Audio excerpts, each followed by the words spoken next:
Okay, it's Amos again. Now we're coming to my favorite subject, change orders.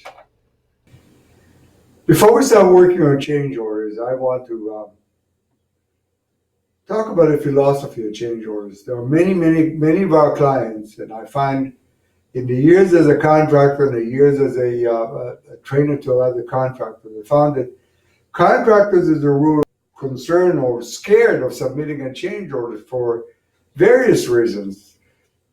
One of the worry is usually projecting something that isn't a reality, such as fear of a client's thinking that you're out there to get him in any way.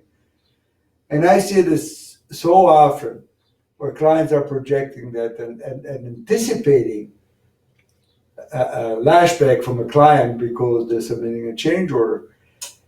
What you need to expect is that this is your own projection, your own fears. It's not a reality. Every project has got some changes that are going to happen, be them generated by site conditions or they can be generated by the client himself. And as a quantity surveyor, I know that in calculating funding for a project, we always allow for contingency of 15 to 20%. So knowing that, you can expect that there's 50 to 20% of changes that the client expects you to price. If you don't, it's money in their pocket, but it's there for the taking, for you taking. And you want to take advantage of that 15 to 20%. Notwithstanding that, anytime there's a change of a project, you're entitled to charge for that addition.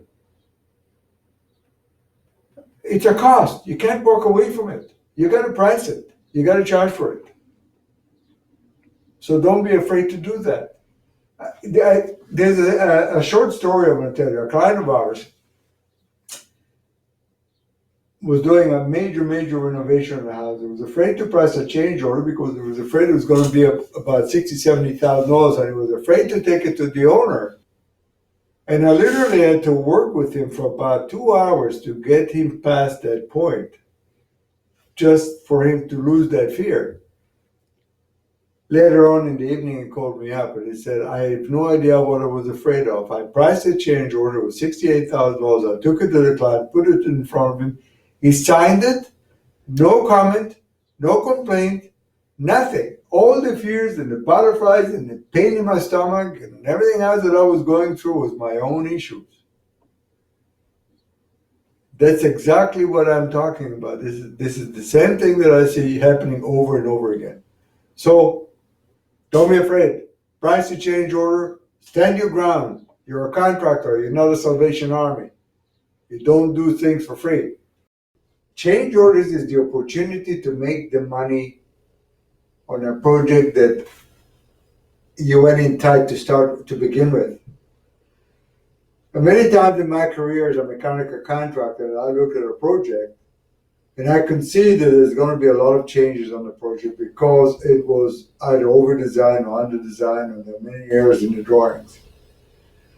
If those items or issues did not come up in addendum, then of course I knew that change orders would follow. That the change orders would make enough money to compensate me for going tight.